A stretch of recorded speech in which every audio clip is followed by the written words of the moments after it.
Ayun guys, no, welcome sa YouTube channel namin. So ngayon nga may natutunan ako ngayon dito sa bago ng YouTube, sa YouTube Studio mismo. Ngayon kung gagamit kayo ng phone, kailangan naka-desktop mode siya. Yan. So bali, kanina nakita ko siya dito na yung parang news ng YouTube. Pero ngayon wala na kasi na-on ko na siya.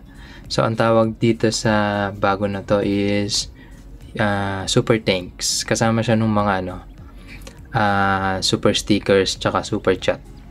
Yan. Bago i-activate, punta lang kayo dito sa monetization and then punta kayo sa supers. Ayan, tatlo na sila.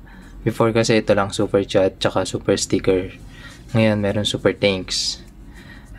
Sa Premiere ang lumalabas is itong super chat tsaka super stickers.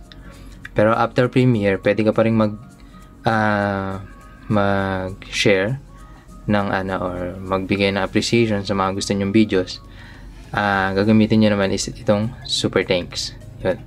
Papakita ko sa inyo kung paano siya lumalabas mismo sa actual video, kung paano siya lumalabas.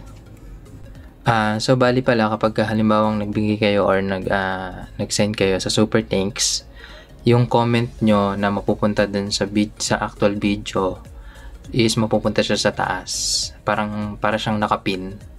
Ang nakalagay lang dun is thanks. Yun lang. Yun yung parang makikita yung comment nyo o yung binigay nyo dun sa actual na video or dun sa specific na video na sinuportahan nyo. Yun. Lang, bali, shinare ko lang sa inyo guys kasi bago to ng YouTube Studio. Yung, kung nagustuhan nyo yung video, just hit thumbs up and then comment na din kayo and then subscribe na din kayo sa channel ko. Yun, bali, thank you and super thanks.